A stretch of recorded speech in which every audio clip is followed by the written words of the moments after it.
There are plenty of other amazing brands that have amazing products that have, over the years, had really bad logos. If you were to Google the term blanding, BLANDING, you'll come up with a lot of content. There are sometimes organizations or companies whose business is so amazing that it sells. It sells even maybe without doing branding. Every company in the world has a brand. Branding is just visual and verbal storytelling. Nike, they have the same logo from such a long time, right? What is it that clicked for them? Obviously great products, but at the same time, great storytelling. They created a brand symbol that really captured the essence of speed, agility, aggression.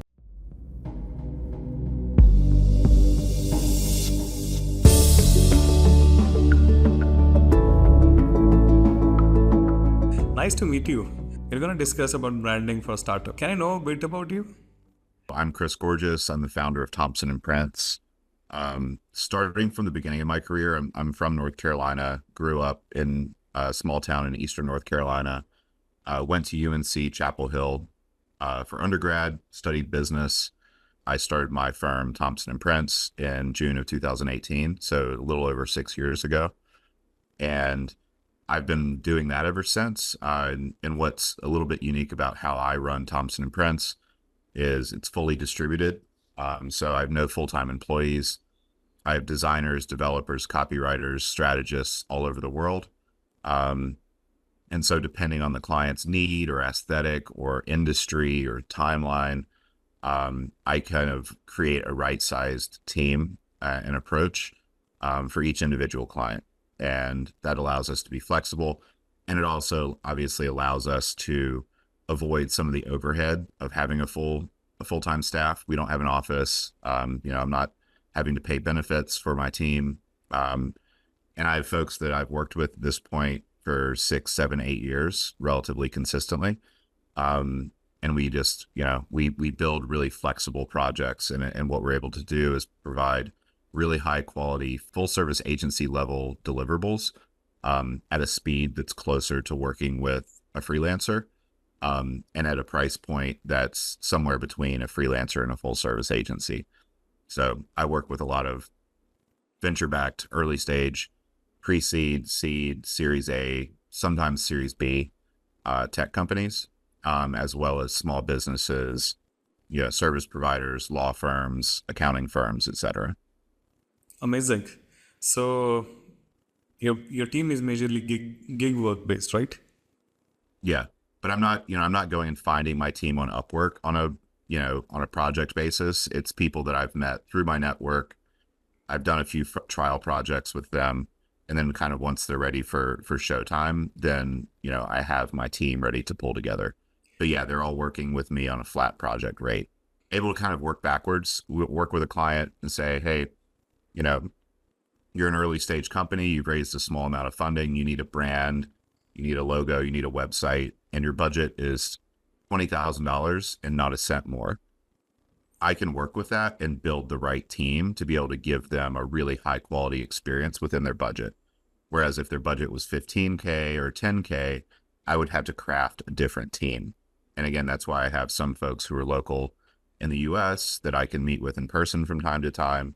And then I have folks, in Kazakhstan and in the Philippines. So I have folks all over the world, and it just, again, depends on what the client's needs and requirements and restrictions are. Amazing. So let's start going deep into it. So branding for startups, right? So this is a very different world, very, very noisy world. I mean, with Instagrams and Reels and YouTube Shorts, very noisy world. So there are sometimes organizations or companies whose business is so amazing that it sells. It sells even maybe without doing branding because it's that essential for people. But most of the companies, most of the startups fall into that space where they have to really market themselves, really go into their customers' hearts and minds. How do they do that? What is it that you guys do? Yeah, I mean, I would even push back a little bit on the sentiment that companies succeed without branding. I think sometimes companies succeed in spite of not having branding. And every company has branding. It's just a matter of if it's good or if it's thoughtful, if it's well done. Um, so a lot of folks still kind of have the mindset of, hey, we're a B2B, very science driven company. We don't need branding. And for me, branding is just visual and verbal storytelling. And you can't tell me that any company in the world doesn't need visual and verbal storytelling. That visual and verbal storytelling might be delivered in person. If you're somebody who paints houses, your brand is the experience of talking to that person who paints houses. Um, and that doesn't mean they don't have a brand. It just means their brand is purely verbal. Um, and so, mentioning things like Instagram Reels, there's a lot of noise, everyone trying to sell. We work with companies at the really early stages who don't have the budgets and the time and the team to create massive ad campaigns that are going to bring in new customers, new users, new clients. And so we try to get them to be thoughtful about allocating resources and working with us to, create a logo that's unique and as clean and as clear and as beautiful. And we make sure we give them the files that they can use across print and digital and social and anywhere else they're going to need to use those logos. So I think, what we do is set foundations, and it's really important for every company to understand, at this point of our business, we are ready to commit and be thoughtful about a certain extent of branding. Because like I said, everybody has a brand. It's just a matter of if it's been thoughtfully executed or not. Right, yeah. But in startup space, just for an example, there are 5 companies who are almost in the same space. Let's say grocery deliveries. What's a brand for them? How do they build that brand? What would be your advice for one company that needs to become more and more successful in the space? So using that as a, quick kind of case study or reference point, tactically, what we would do with a company like that is we always kind of go through a briefing process where we really truly define, what world are you operating in from an industry standpoint, from an offering standpoint, from who your customers are. So if you're a grocery delivery app, we're going to determine, are you competing with the local grocery store, or, if you're in New York, the local bodega where you might buy your cereal and your soup and your deli meats. Who are you actually competing against? And then who do you see as your aspiration and your inspiration? Working with startups, a lot of the times we're applying the concepts that is pretty common in art of genius steals. And so we say, if you want to be seen as Instacart, let's look at Instacart. Instacart's already spent millions of dollars on their branding. Now, we're not going to copy their branding, but we're going to take cues from the fact that they've probably already done tons of UX, UI conversion testing.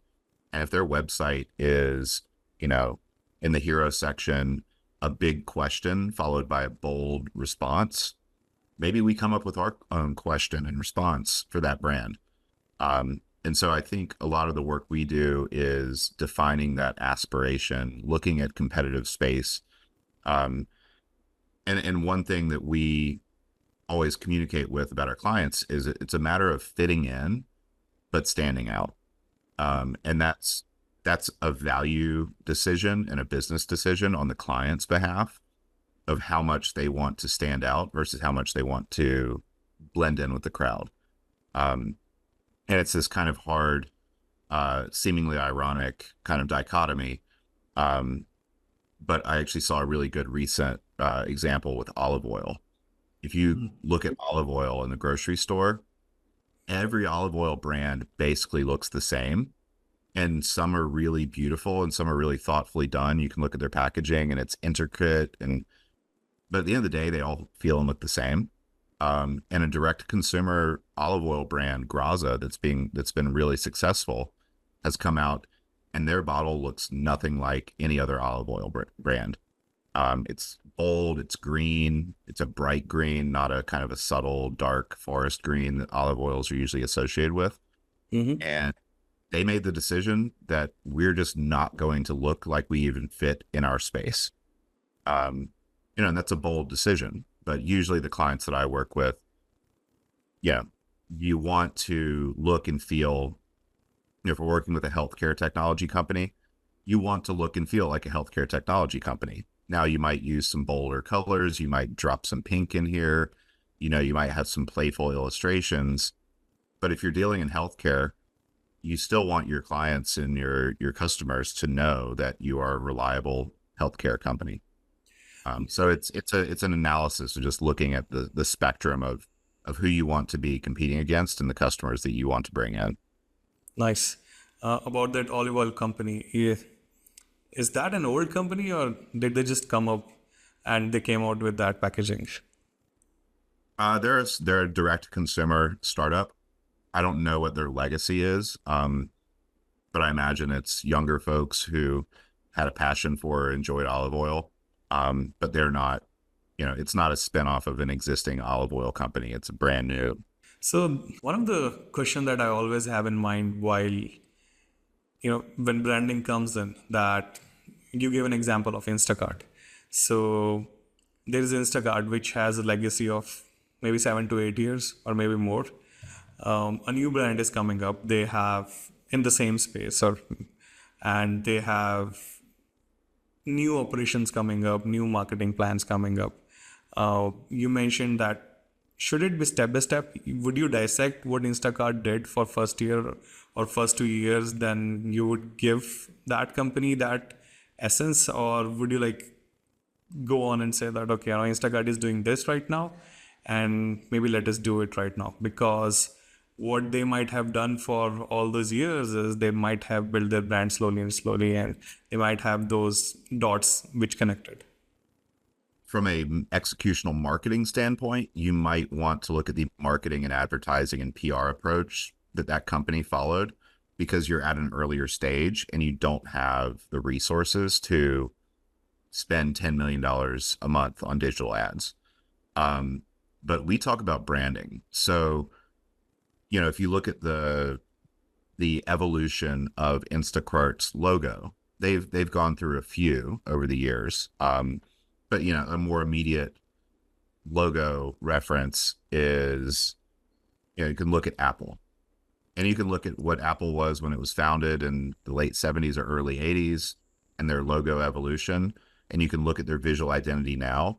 There's no reason for you to start at that rudimentary phase at the beginning, because branding and the ability to do really good branding for an affordable rate with all the resources in the world and with agencies like mine, it just gets exponentially better every year.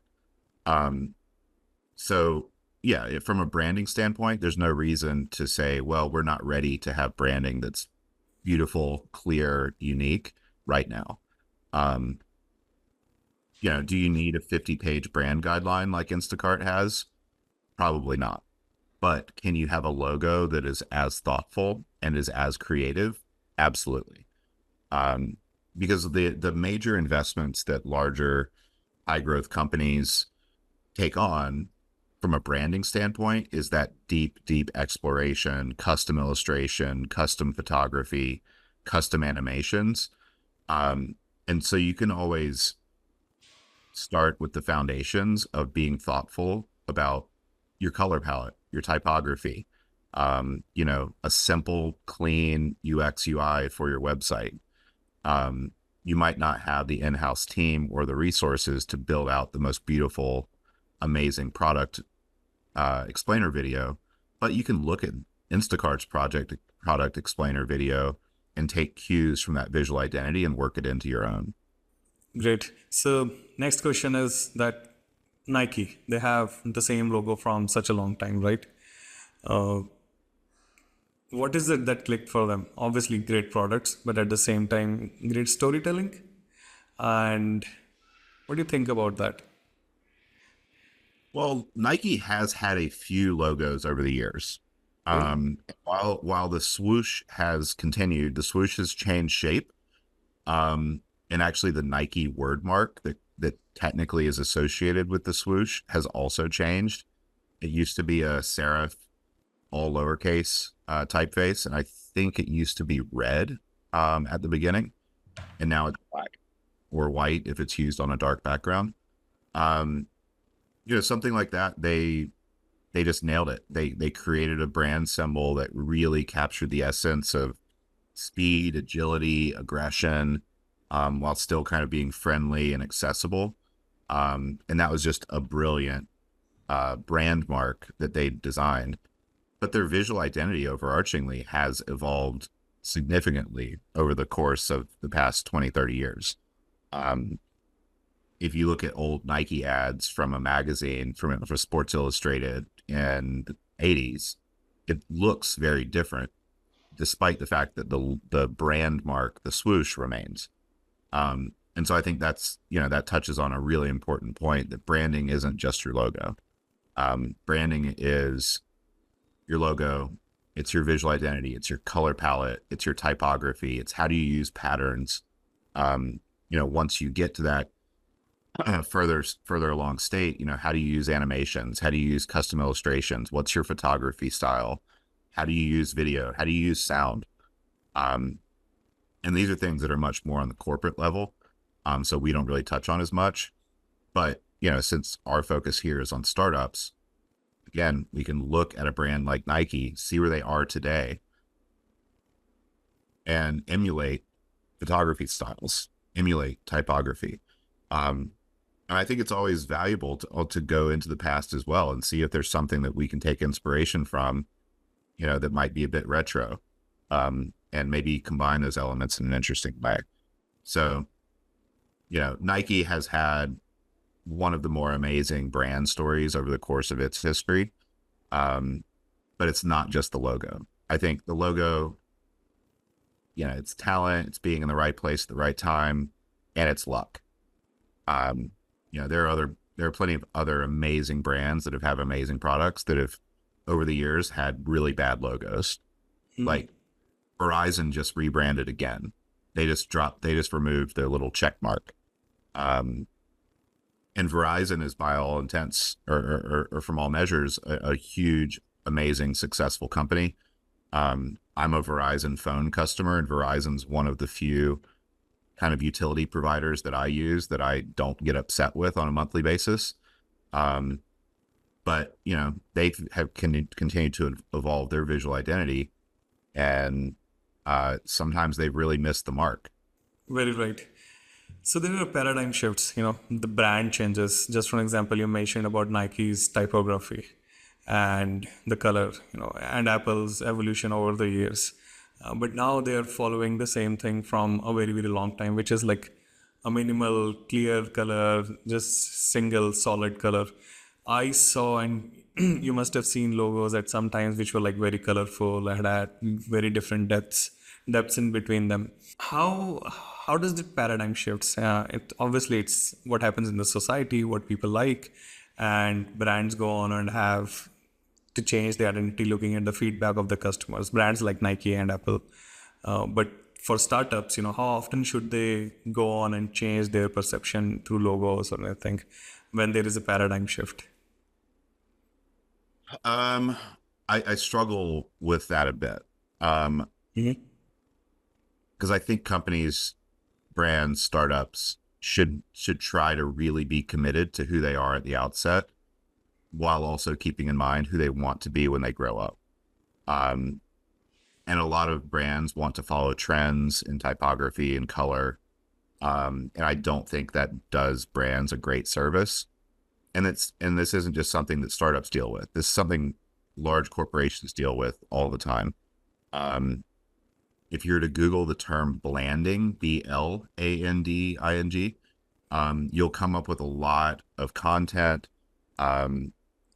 Google Images, you'll have tons of results around looking at companies, both in tech and in fashion are the two main examples you're going to find, where brands used to have kind of some personality and some color to them. And as the digital experience has become increasingly important as far as the brand experience, people have said, you know what, we don't need to have this logo that really stands out. We just need to have an experience that speaks to the quality of our products and the work we do. You see that in fashion. Um, Burberry, Yves Saint Laurent, basically any luxury brand you can think of, you can look through the evolution of their history. And they all started as high fashion shops with beautiful custom typography and intricate coats of arms, and Burberry with its knight on a horse.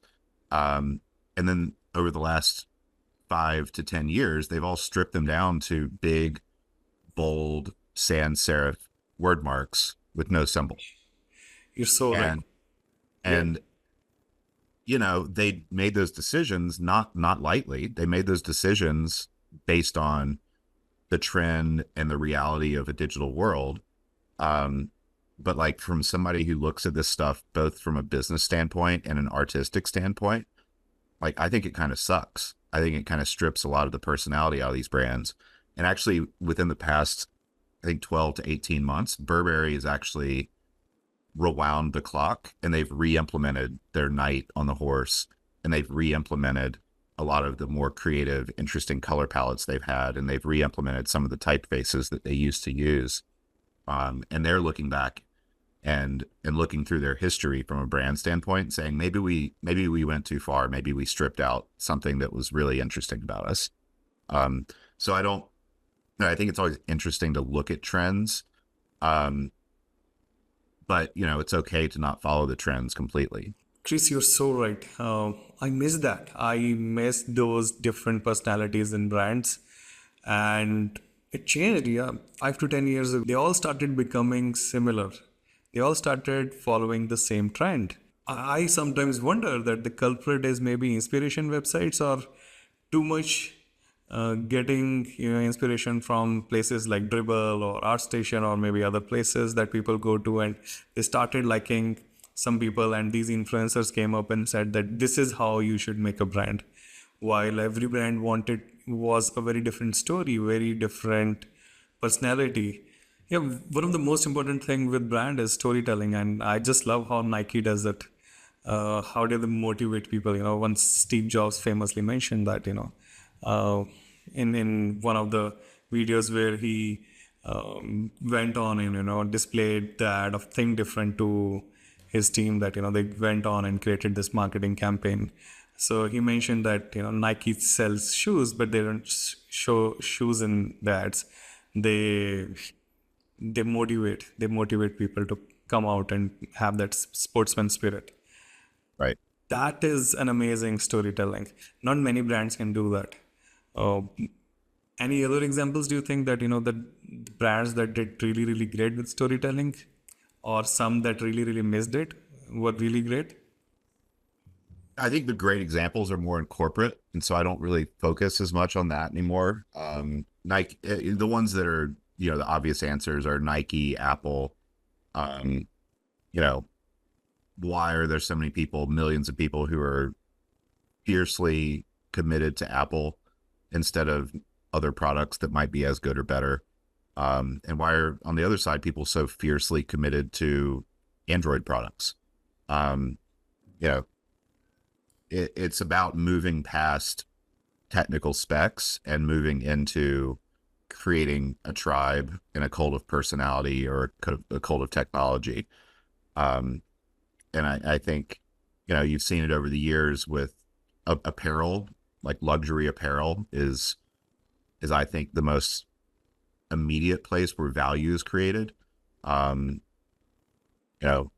with Elon Musk, like the most wealthy guy in the world, Bernard Arnault, from LVMH Group. They sell drinks and they sell watches and they sell bags for thousands and thousands of dollars that don't really, probably in many cases, take that much to produce. But they have a story of luxury and a story of heritage. So anything within the luxury category is storytelling. Fashion. People love a good kind of creative, inspirational story.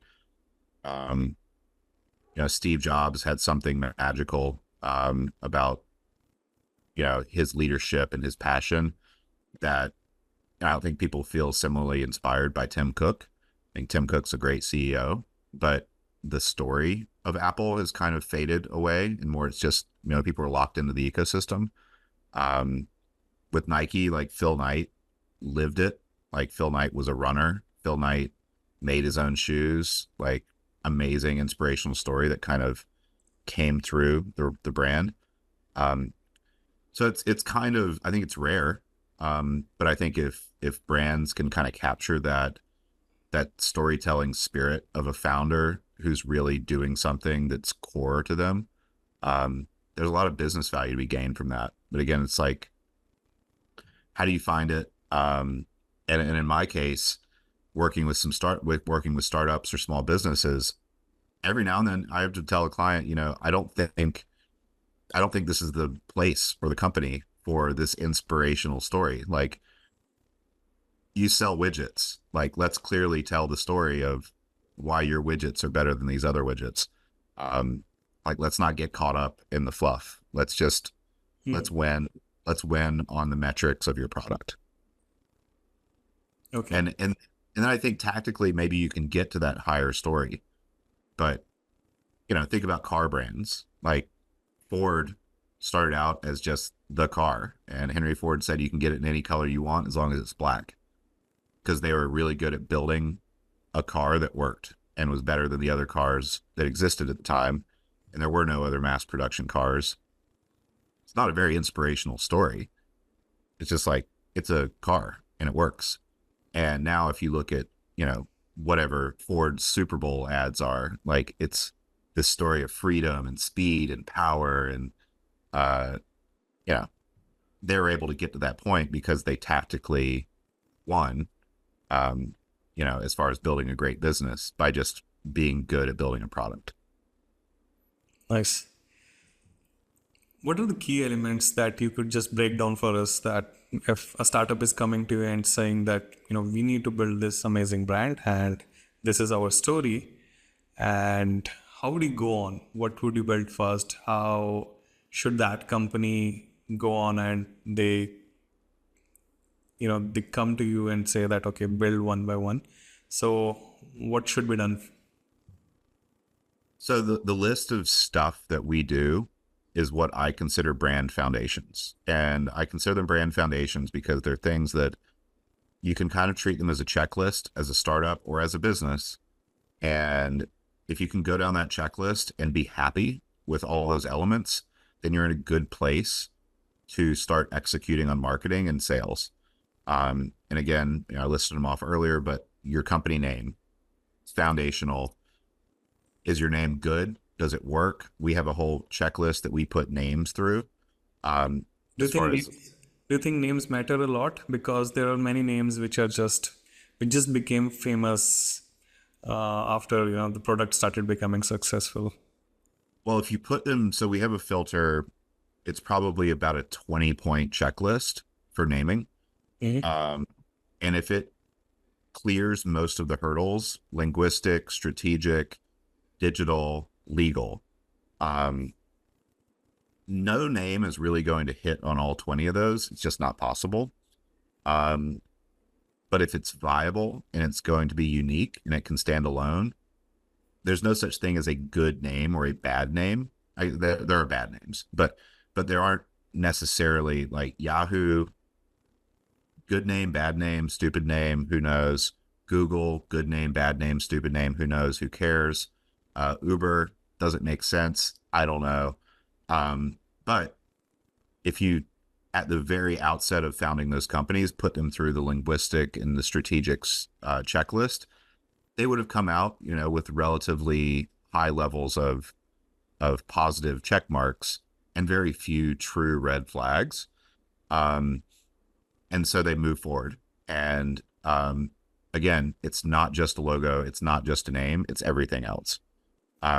So we put them through that cycle on name, and then we kind of do the exact same thing for the things I listed. Logo, is it unique? Do you have it, in a form that you can use it across digital, print?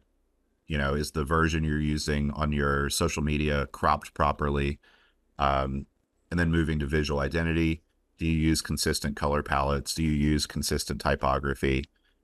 Do you crop all of your photos the same? Do you have some sort of visual language that can be replicated?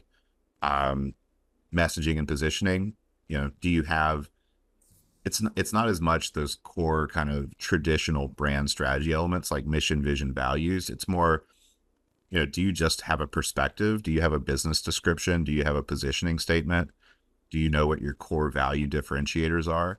And then once you have that, let's move into actual materials. So do you have a PowerPoint template if you need it? If you're going to be doing sales by distributing a document, do you have a PowerPoint template, Google Slides, Canva, whatever you want it to be in? Do you have a one-sheeter? If you're the type of business that's going to be going to a bunch of conferences and selling in person, do you have your business cards locked in? If you're going to be sending physical mail, do you have your physical mailers designed using those elements we discussed? And then lastly, moving to website, like, is your website in line with that visual language? Does it tell your story? Does it leverage that messaging, positioning? Does it use those fonts, those type elements? And does it position you as, does it define your problem, your solution, and does it facilitate people being able to contact you? If that's the end goal, or download an app, or whatever your success metrics are for your primary CTA for the website. And that's what we go through.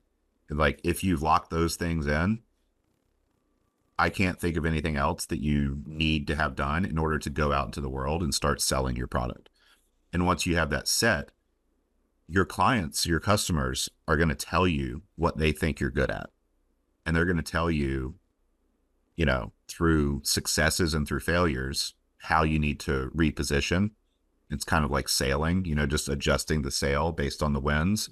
As the winds change, you might need to move the sail over to the other side in order to get back in the right direction. So once you've established those foundations, that's when you can figure out which of those elements are good and locked in, and like, oh wow, our logo is so good, we're just going to keep it for the next 15 years. Or we picked a really creative, interesting typography for our headlines, and people are really drawn to it, so we're going to keep that forever. But then there's going to be some stuff that doesn't resonate, and you evolve, and you figure out where you can emphasize different elements of the story, both visually or verbally. Right. There are different times that people come up and say that how much does branding cost. So it's different with different companies. What's the right answer for that? How much does branding cost? So branding is like it's like food, it's like dating, it's like anything in the world where there's a lot of choice and a lot of decision making. So we'll use the food metaphor. Mm-hmm. So let's say we sell pizza, and we're really proud of our pizza. We think it's really good. We think our pizza is worth $5 a slice. Now, does that mean that is the price of pizza? For us, yeah. But we also know that other people might not be able to afford a $5 slice of pizza. And there might be a place that sells them for $1 down the street. And at the end of the day, if you go to us or you go to them, you're going to end up with a piece of pizza. You're going to eat it. And, if that's what you wanted for lunch, you live to fight another day. And you successfully ate a piece of pizza. It had calories. It had tomato sauce. It had cheese. It had bread. And you move on. But if you didn't enjoy that $1 slice of pizza, maybe you want to spend a little bit more next time, because you realize, I like better quality ingredients. I like a better experience. And then maybe you come and have our $5 slice, and you're like, you know what, I want more. And then you end up going to the nicest, fanciest pizza place in the world, where their slices are like $15 per slice. It's a spectrum. You as a business have to assess the stage at which you are, and determine what you're willing to invest for a quality experience. For us, we have a price point that's kind of a baseline for each of the things we do. And we start the conversation with that price point, and we're really clear that that number might go up or it might go down. And if it goes down to a point that it's no longer viable for us to be able to do the work and feel comfortable doing the work, we charge usually somewhere between $2,000 to $5,000 for a logo. And if your budget is $500, that's totally cool. I get it. Let me introduce you to somebody who I think is pretty good at doing logos for $500. Similarly, some people pay over $100,000 for a logo, maybe more. They work with, Pentagram, Wolf Olins, Interbrand, Futurebrand, like the best agencies in the world. And they're spending multiple $1 million on a full rebrand package. That's not wrong. That's not right. It just is what it is. If you have the resources and that's your level of comfort and that's what you want to invest, that's what you should invest. And I've built my agency very thoughtfully to be able to answer that question for clients in a way that I feel really good about. Our price points are our price points, and if they fit, let's figure out a way to work together. Okay. Great. So one last question, Chris. Thank you very much for the podcast and all the things that you mentioned here. One last question, and this is very important. What are the mistakes that some of the startups do in branding, and how to avoid them? What's your advice in your experience?